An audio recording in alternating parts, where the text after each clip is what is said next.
మానవత్వం దైవత్వం. రోగం నయం చేయడం మానవత్వం. రోగం రాకుండా ఆరోగ్యంగా ఆనందంగా జీవించడం దైవత్వం. అందుకు గాను మానవుడికి నిండు జీవితానికి 2 ఆరోగ్య సూత్రాలు. 1 శాకాహారం, 2 ధ్యానం. ధ్యానం అంటే శ్వాస మీద ధ్యాస. శ్వాసదాత ప్రకృతి. శ్వాసే గురువు. ధ్యానం వల్లనే ఆత్మజ్ఞానం, ఆత్మజ్ఞానం వల్లనే ముక్తి, ఆరోగ్యం, ఆనందం. So be a vegetarian, do meditation. That is the solution for all. It is all about being human, dream of a better place. That is Global Spiritual Mahotsav Intergalactic Federation. అందుకే ధ్యానం సర్వరోగ నివారణి.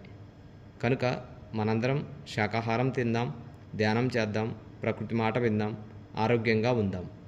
ఆరోగ్య జగత్ శాకాహార జగత్ ప్లస్ ధ్యాన జగత్ plus ప్రకృతి జగత్.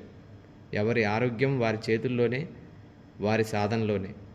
ఆరోగ్య సూత్రాలు పాటిద్దాం, ఆరోగ్యంగా జీవిద్దాం. ప్రకృతి నియమాలు పాటిద్దాం, ప్రకృతిని గౌరవిద్దాం. ప్రకృతి మాతే మనందరి కన్నతల్లి.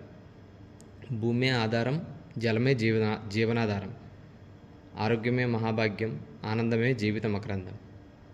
నచ్చితే లైక్ చేయండి. అందరి ఆరోగ్యం కోసం తప్పకుండా షేర్ చేయండి. Thank you.